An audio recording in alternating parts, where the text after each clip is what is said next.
Bonjour. Dans le psaume 139, nous lisons ceci au verset 13 et 16. C'est toi qui as créé ma conscience, qui m'as tissé dans le ventre de ma mère. Quand j'étais encore informe, tu me voyais. Dans ton livre, tu avais déjà noté toutes les journées que tu prévoyais pour moi, sans qu'aucune d'elles ait pourtant existé. Un grand nombre de médecins consacrent toute leur vie à connaître une petite part du fonctionnement du corps humain. Ils travaillent dur pour découvrir les mystères de la vie. Leur connaissance nous pousse à l'admiration, et bien que nous ayons conscience de leurs limites, nous leur accordons une très grande confiance pour prendre soin de notre santé.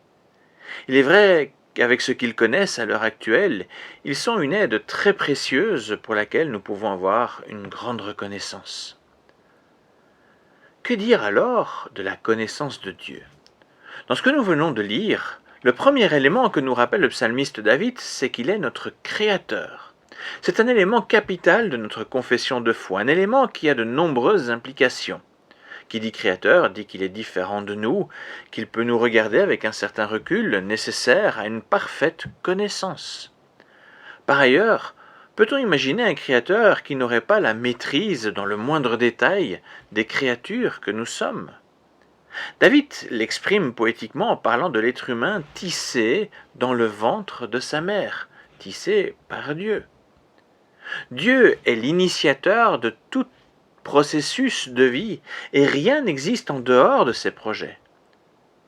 Rappeler que Dieu est créateur de toutes choses enlève toute place au hasard. Même le déroulement d'une vie dans le temps est connu de Dieu. Quand nous essayons de décrire le champ de connaissance de Dieu, cela donne littéralement le vertige. Rien ne lui échappe. Il connaît jusqu'à nos pensées les plus secrètes. Cela peut sembler effrayant. On craint cette connaissance capable de percer jusqu'à nos motivations les plus secrètes. Nous sommes comme Adam et Ève qui se cachent de Dieu dans le jardin d'Éden après avoir mangé du fruit défendu. Ce que nous craignons, c'est justement que notre péché soit connu. Et assez étrangement, alors que nous pouvons faire confiance aux médecins qui pourtant ne connaissent que bien partiellement notre corps, nous craignons la connaissance parfaite de Dieu qui examine notre corps, notre âme et notre esprit. Mais comprenons bien que cette connaissance de Dieu a toujours existé puisqu'il connaît toutes nos journées avant même qu'elles aient existé.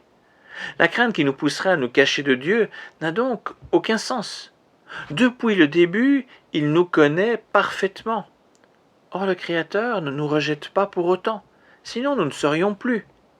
Il a créé chacun de nous par amour, et c'est aussi par amour qu'il préserve notre vie, malgré cette part en nous dont nous ne sommes pas fiers, que nous préférons cacher. Quand nous avons bien compris cet amour qui se manifeste aussi dans sa grâce, il devient alors possible de nous appuyer sur la connaissance prodigieuse de notre Dieu, de lui faire confiance pour une vie meilleure, et pas seulement au niveau de la santé corporelle ou mentale, mais pour tous les aspects de notre personne, puisqu'il connaît tout.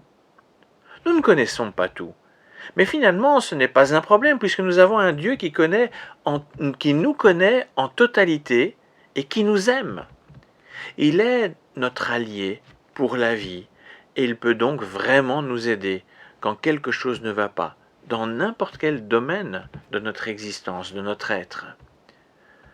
C'est parce que David avait bien compris cela qu'il a pu terminer son psaume en écrivant « Mon Dieu, regarde jusqu'au fond de mon cœur et connais tout de moi ».